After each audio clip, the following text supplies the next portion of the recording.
el hombre desde que es hombre, repito, el Homo sapiens, que es el mismo de hoy, es el mismo de hace 300.000 años, es exactamente el mismo. En el ser humano no ha habido absolutamente ningún cambio. Con esto quiero decirte que el ser humano, desde que es ser humano, tiene la necesidad de la expresión artística, se llamara o no se llamara expresión artística en aquellos entonces. Yo mencionaba la Venus de Willendorf, que tiene 30.000 años nada más, o el arte cicládico, que tiene 10.000 años. La necesidad de la expresión artística es una de las necesidades básicas del ser humano, del Homo sapiens. Y sea que cuente o no cuente con adelantos tecnológicos, siempre ha podido hacer maravillas. Con la entera libertad con que se pudo haber hecho en aquella época prehistórica de las cavernas del arte rupestre, en que no había academias, en que no había galerías de arte, en que no había intermediarios, en que no había fábricas de pinceles, ni de cinceles, ni de papeles, ni de pigmentos, el ser humano se las arregló desde aquel entonces hasta hoy en día para utilizar los medios de que dispone para expresarse artísticamente.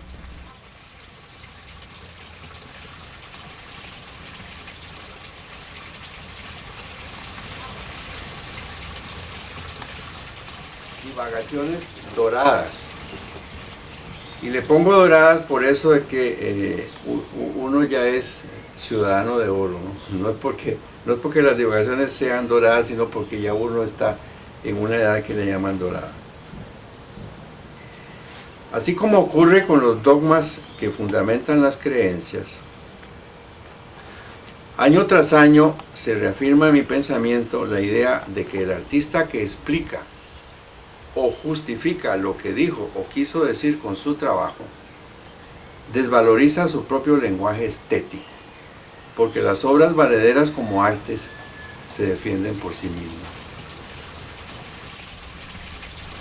El artista predispuesto para expresar algo que represente, ilustre o narre un contenido ideal o imaginario, o una forma mimética de cualquier realidad objetiva, y frente al producto de su labor final, trátese de un cuadro o de una escultura, crea y afirme haber logrado lo que se propuso, inhibe la posibilidad de que tanto él como quien lo observa alcancen interpretaciones que trasciendan o complementen las potencialidades a las que la obra de arte puede dar ocasión.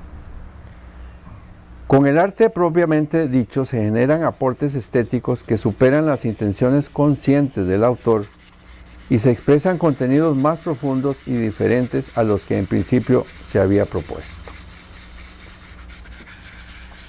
Ante el peligroso riesgo de caer acaso en una atrevida contradicción, me propongo, no obstante, esbozar aquí una respuesta a un ya largo cuestionamiento que me he venido planteando sobre cómo es que salen y cuajan mis trabajos escultóricos, con independencia de si son o no obras de arte.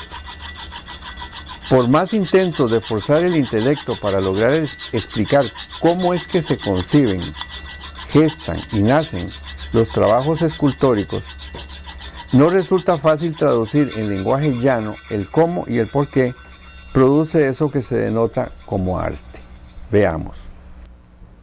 No se trata, en nuestro caso, de búsquedas conscientes ni de inspirados hallazgos.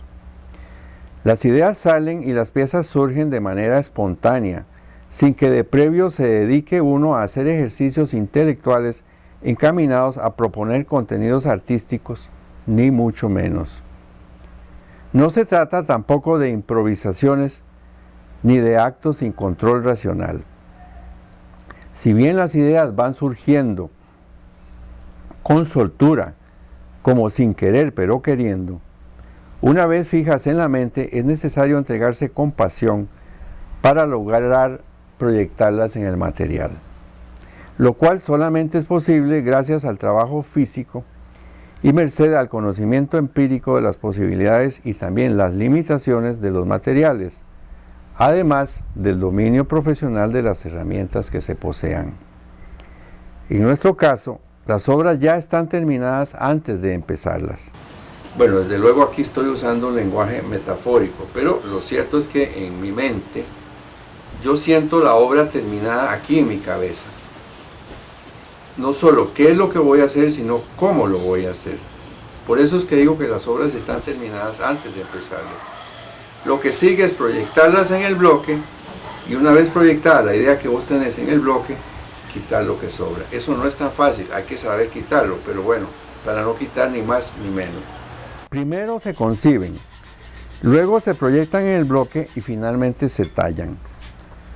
Las dos primeras etapas son las más difíciles, porque no dependen de la voluntad de uno y no tienen plazo definido. La tercera fase, o sea, la ejecución material, sí depende del oficio y está sujeta a la voluntad del autor. Así, al margen de una intención racionalmente programada, en el quehacer escultórico se producen a veces, fuera del control y voluntad del autor, expresiones distintas a la idea originalmente propuesta, pero sin negarla. Que tal aptitud se presente como consecuencia de un estado de excitación, a veces rayado en el frenesí, explica quizás el porqué el resultado del quehacer artístico. Vale decir que la obra de arte entraña por lo general contenidos simbólicos que rebasan la voluntad consciente del autor. De ahí la cualidad propiamente equívoca de la obra de arte, o sea, la virtud de ocasionar en quienes la miran interpretaciones, si es que las hubo, distintas allende a las que originalmente se había propuesto el artista. Por esa misma razón, también me parece mejor abstenerse de bautizar las piezas para no condicionar a quienes las observan y provocar en ellos la necesidad de recrear, de aportar sus propias interpretaciones ocasionadas al enfrentarse a un trabajo artístico con ánimo creativo propio, lo cual depende a su vez de su mayor o menor grado de sensibilidad y sentido de apreciación. Frente a una escultura, única manifestación artística que se puede percibir también con el sentido del tacto, la costumbre museística y, si se quiere, didáctica, de explicarle al visitante cuál es el material, cuáles las dimensiones y cuál su título, significa no respetarle su sensibilidad y coartar su capacidad de interpretación propia. De ahí que, en mi caso, cuando alguien me pregunta qué quise decir con una obra, ¿qué es lo que me estás preguntando?, responda con afectada delicadeza: lo que usted quiera. Que me valgo de esta especie de ardid para comprobar si he sido o no capaz de contribuir con algún aporte salido de mi subconsciente recóndito, cierto. Que ocasione sorpresa o perturbe el ánimo de quienes buenamente se toman el trabajo de mirar mis obras, cierto.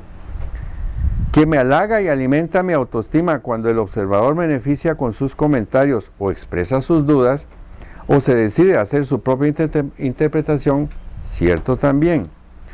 Pero lo más cierto es que, siendo humanos como somos, dominados por costumbres y cánones culturales inmutables que inhiben y condicionan nuestra manera de pensar y proceder, la mayoría de las veces prefiero el camino de extenderme en explicaciones, con la duda, a pesar de mi buena fe, de correr el riesgo de estar incurriendo en interpretaciones erróneas y desorientadoras.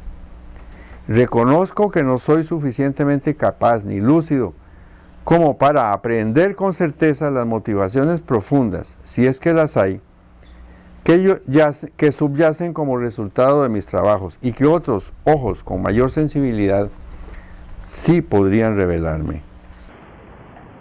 Invito pues a quienes me gratifican solo por el hecho de mirar, ya sea de paso, mis obras escultóricas, a detenerse un poquito más y ensayar su propia y libérrima interpretación, aunque no necesariamente me la transmitan. Vale decir que adopten una actitud crítica y, si se quiere, destructiva, lo cual mucho agradeceré, por supuesto. Te reír, Ok.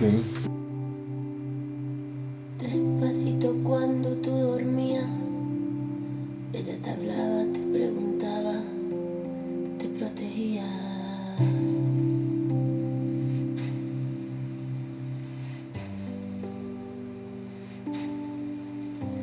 Ella prometió darte todo, pero solo pudo darte lo que tuvo. Para ti lo más hermoso era amanecer junto a sus ojos, iluminando el mundo.